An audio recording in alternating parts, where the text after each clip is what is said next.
राम राम। आप सभी का आपके अपने YouTube चैनल भगवत मार्ग में हार्दिक स्वागत है। गीता में भगवान श्री कृष्ण ने रणभूमि में अर्जुन को जो ज्ञान दिया था वह गीता में बताया गया है। गीता में कुल 18 अध्याय हैं और उन सभी का अपना अलग अलग महत्व है। आइए जानते हैं गीता के 17वें अध्याय का महत्व क्या है। श्री महादेव जी कहते हैं, पार्वती, अब 17वें अध्याय की अनंत महिमा श्रवण करो।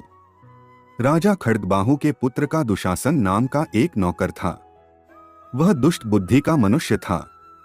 एक बार वह राजकुमारों के साथ बहुत धन की बाजी लगाकर हाथी पर चढ़ा और कुछ ही कदम आगे जाने पर, लोगों के मना करने पर भी, वह मूर्ख हाथी के प्रति जोर जोर से कठोर शब्द कहने लगा।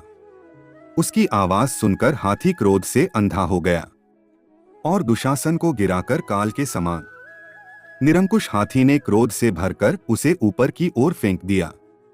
ऊपर से गिरते ही उसके प्राण निकल गए। इस प्रकार कालवश मृत्यु को प्राप्त होने के बाद उसे हाथी की योनि मिली और सिंहलद्वीप के महाराज के यहाँ उसने अपना बहुत समय व्यतीत किया।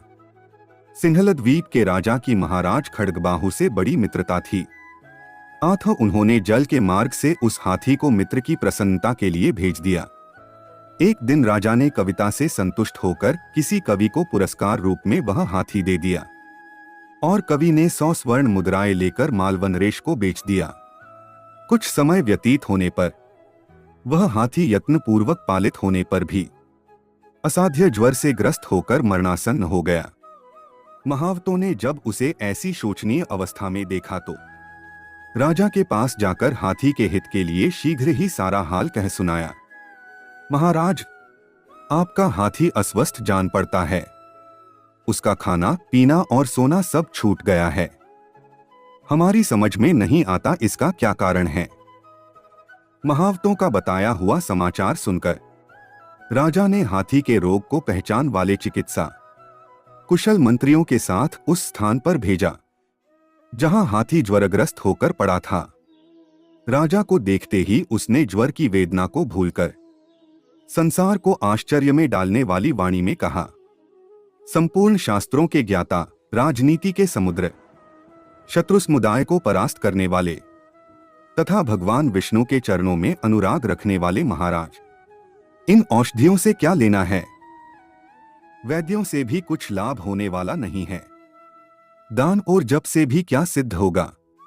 आप कृपा करके गीता के 17वें अध्याय का पाठ करने वाले किसी ब्राह्मण को बुलवाइए। हाथी के कथन के अनुसार राजा ने सब कुछ वैसा ही किया।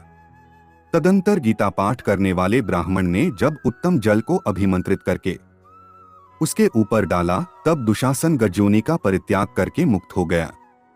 राजा ने दुशासन को दिव्य विमान पर आरूढ़ तथा इंद्र के समान तेजस्वी देखकर पूछा, पूर्व जन्म में तुम्हारी क्या जाति थी, क्या स्वरूप था, कैसे आचरण थे और किस कर्म से तुम यहाँ हाथी होकर आए थे, ये सारी बातें मुझे बताओ।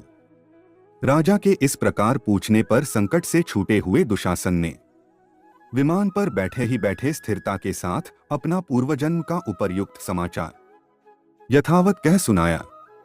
तत्पश्चात नरश्रेष्ठ मालवनरेश भी गीता के 17वें अध्याय का पाठ करने लगे। इससे थोड़े ही समय में उनकी मुक्ति हो गई। ऐसा है गीता के 17वें अध्याय के पाठ का महत्व। आज के लिए इतना ही। अगर जानकारी अच्छी लगी हो तो चैनल को सब्सक्राइब करें, वीडियो को लाइक करें, शेयर करें, कमेंट करें। धन्यवाद।